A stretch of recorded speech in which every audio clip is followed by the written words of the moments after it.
Assalamualaikum warahmatullahi wabarakatuh. Selamat datang di channel Eksplorasi Sejarah. Mesopotamia adalah nama wilayah yang memiliki berbagai peradaban-peradaban kuno dan tertua di dunia. Peradaban seperti Sumeria, Akkadia, Assyria, dan lain-lain adalah peradaban yang muncul di tanah Mesopotamia dan terkenal sebagai pionir di dalam bidang sains, cocok tanam, tulis-menulis, seni budaya, dan lain-lain. Tempat yang dianggap banyak orang sebagai penemu dan pengguna roda paling pertama di dunia. Mesopotamia terletak di timur tengah di antara Sungai Efrat dan Tigris, mencakup wilayah negara Irak, Syria, Turki, dan Kuwait, tempat yang terkenal subur tanahnya. Nama Mesopotamia sendiri berasal dari bahasa Yunani kuno, yaitu Mesos yang berarti di tengah atau di antara, dan Potamos yang berarti sungai. Maka Mesopotamia bisa diartikan sebagai wilayah di antara dua sungai. Dua sungai ini merujuk pada Sungai Efrat dan Tigris tadi. Mesopotamia mulai dihuni oleh manusia di zaman Paleolitik di sekitaran tahun 30.000 sebelum Masehi. Tapi pada zaman Neolitikum lah di sekitaran tahun 10.000 sebelum Masehi, di mana berbagai grup pemburu pengumpul manusia purba yang biasanya hidup nomaden mulai memilih untuk mendiami tanah Mesopotamia. Periode awal agrikultur dan cocok tanam mulai dipraktikkan oleh manusia-manusia purba ini. Dan bukti tentang adanya penggunaan hewan domestik dan hewan ternak juga mulai dipraktikkan. Mereka mulai membangun rumah-rumah sederhana dari tanah liat serta kerajinan seperti patung-patung kecil, tembikar, dan pot tanah liat. Salah satu pemukiman Mesopotamia tertua yang ditemukan di periode ini adalah Jarmo yang dihuni di tahun 7000 sebelum Masehi. Berada di bawah kaki Gunung Zagros di dekat Sungai Adaim yang bergabung dengan Sungai Tigris. Pemukiman Jarmo bersama dengan pemukiman Neolitikum seperti Samara dan Tel Haraf berasal dari Mesopotamia Utara. Banyak dari mereka yang nantinya akan bermigrasi ke selatan, di mana pemukiman dan peradaban baru akan terlahir, seperti Sumeria.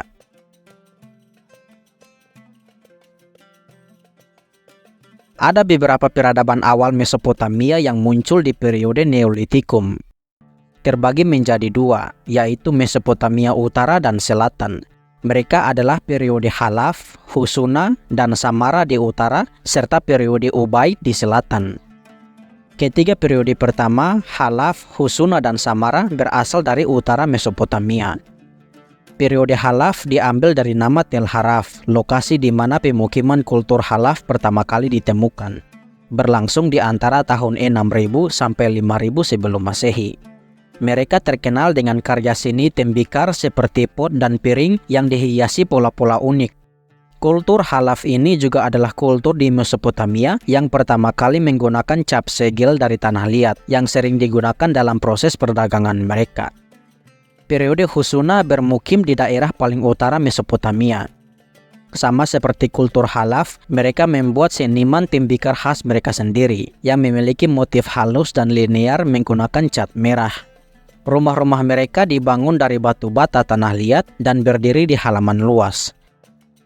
Alat-alat pertanian kuno seperti kapak, sabit, serta lumbung digunakan oleh pemukiman kultur Husuna. Sebuah figurin kecil perempuan ditemukan di kuburan di dalam jar bersama dengan tempat pemakaman, menandakan kalau orang-orang di periode Husuna telah memiliki kepercayaan tentang alam baka. Sementara itu, periode Samara adalah periode termuda di antara ketiga pemukiman Mesopotamia di utara. Dinamai atas nama kota Samara, di mana pemukiman kuno ini ditemukan. Berlangsung dari tahun 5500 sampai 4800 sebelum Masehi, periode yang bertumpang tindih dengan periode Husuna dan Ubaid awal di Mesopotamia Selatan. Periode Samara inilah kita bisa menemukan bukti tentang penggunaan irigasi dalam agrikultur mereka. Kultur Samara juga telah menggunakan sistem kasta sosial yang terorganisir. Karya seni tembikar mereka menggunakan gambar hewan serta pola-pola geometrik, menandakan kalau ilmu matematika yang primitif juga mulai dipraktikkan di Mesopotamia, terutama oleh kultur Samara ini.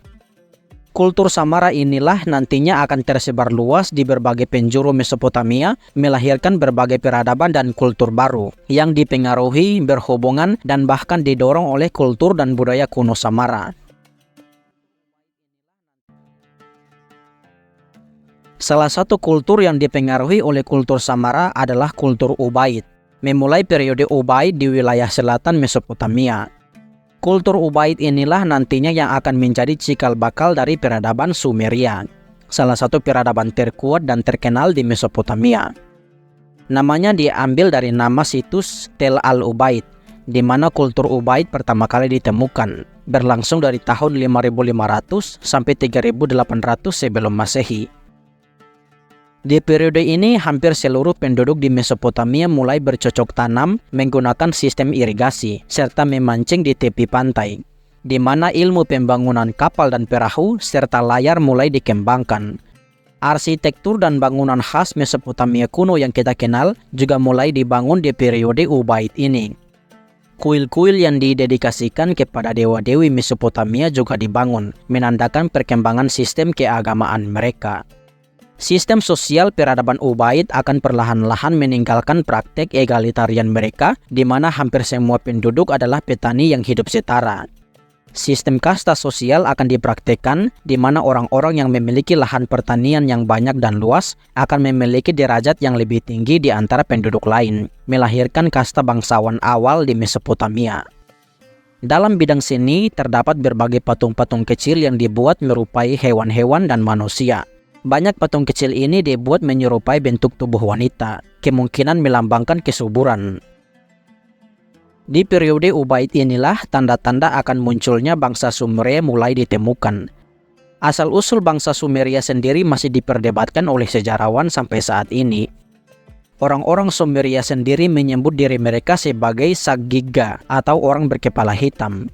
Teori yang paling diterima sejarawan adalah bangsa Sumeria merupakan bangsa non-Semitik yang berasal dari Asia Barat. Mereka akan bermigrasi di sekitaran tahun 5000 sebelum Masehi ke Mesopotamia Selatan, di mana mereka akan bertemu dan bergabung dengan kebudayaan Ubaid. Karena itulah bahasa bangsa Sumeria sangatlah berbeda dengan bahasa setempat yang memiliki pengaruh besar dari bahasa Semitik. Bangsa Sumeria ini nanti akan membangun pemukiman serta desa-desa kecil yang gaya arsitekturnya merupakan campuran antara kultur Ubaid dan kultur mereka sendiri. Desa-desa kecil bangsa Sumeria ini nantinya akan berkembang menjadi kota-kota besar yang kita kenal, seperti Eridu, Ur, dan Uruk.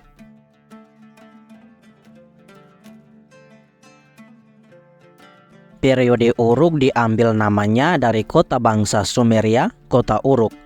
Periode yang berlangsung dari tahun 4000 sampai 3100 sebelum Masehi. Di periode inilah bangsa Sumeria yang baru bermigrasi mulai berkembang menjadi bangsa terkenal di Mesopotamia. Mesopotamia Selatan adalah bagian inti dari periode Uruk serta perkembangan bangsa Sumeria. Di periode ini banyak kota kuno Mesopotamia mulai dibangun serta munculnya sistem dan jalur perdagangan yang terorganisir. Demi memudahkan administrasi kota serta fasilitas perdagangan mereka, bangsa Sumeria menciptakan sistem tulis-menulis. Sistem tulis-menulis ini disebut sebagai aksara paku yang ditulis di atas tanah liat. Aksara paku ini lambat laun akan menyebar luas di Mesopotamia, membawa bahasa, kultur, dan budaya bangsa Sumeria ke berbagai peradaban kecil di tanah itu. Kebudayaan Sumeria ini akan menjadi pengaruh besar akan berbagai kebudayaan lain seperti bangsa Akkadia yang akan menjadi penguasa Mesopotamia nanti. Inovasi baru yang ditemukan pada periode ini dianggap revolusioner dan menjadi titik balik di dalam sejarah Mesopotamia. Selain dari munculnya sistem tulis-menulis, penggunaan roda putar untuk membuat pot tembikar mulai digunakan di periode ini. Di kota Uruk itu sendiri ditemukan bangunan monumental berupa kuil dan zigurat yang mencakup wilayah seluas 500 hektar yang mungkin didedikasikan kepada Dewa Anu, penjelmaan dari langit itu sendiri. Banyak penemuan di periode sebelumnya juga akan terus dikembangkan di periode Uruk, menghasilkan sistem irigasi yang lebih kompleks, sistem keagamaan yang lebih terorganisir dengan munculnya kuil dewa-dewi, serta orang-orang yang bertugas sebagai penjaga kuil ini. Para penjaga kuil ini nantinya akan berkembang menjadi kasta pendeta bagi dewa-dewi bangsa Sumeria. Penggunaan tembaga juga mulai mainstream dan tersebar luas di Mesopotamia pada periode Uruk. Berbagai alat pertanian dan bahkan senjata telah ditemukan menggunakan tembaga sebagai bahan utama mereka. Selain itu, periode Uruk juga menandakan munculnya sistem politik dan administrasi kota yang lebih kompleks, menanamkan bibit-bibit awal di dalam sistem negara kota independen yang lebih kita kenal di masa depan.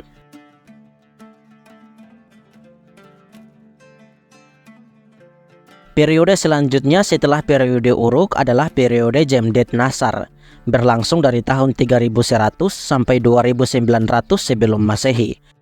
Periode ini tidak jauh berbeda dari periode Uruk, hanya saja dalam periode Jemdet Nasar, perkembangan pesat terjadi di Mesopotamia, di mana pemukiman-pemukiman kecil yang dibangun di tepi sungai Efrat dan Tigris itu akan tumbuh semakin besar, dengan jumlah penduduk yang mencapai puluhan ribu, menjadikan pemukiman ini bisa dianggap sebagai kota sepenuhnya. Di periode ini pula ditemukan banyaknya bangunan-bangunan yang digunakan sebagai pusat administrasi kota, menandakan kalau sistem pemerintahan yang kompleks telah dianut oleh bangsa Sumeria. Bangunan administratif yang terpusat ini, serta aksara paku yang menuliskan proses administrasi kota, serta penggunaan cap segel resmi kenegaraan, menandakan kalau kota-kota pada periode ini sangatlah terorganisir. Kota-kota seperti Ur, Uruk, dan Larsa ditemukan dalam arkeologi telah menggunakan cap segel resmi kota mereka sendiri, yang digunakan dalam administrasi, perdagangan, dan proses keagamaan. Dengan pertanian, pembagian bahan pokok, perdagangan, dan lain-lain diatur secara langsung oleh para administrator atau bahkan bangsawan awal di kota-kota ini.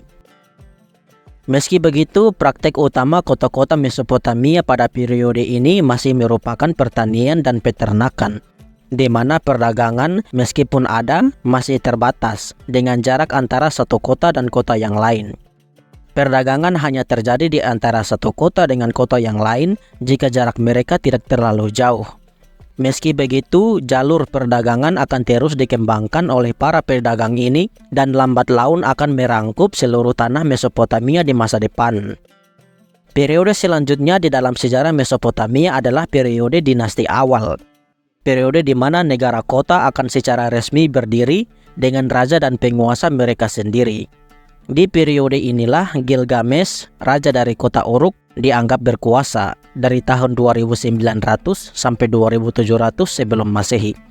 Periode yang akan saya bahas di video selanjutnya.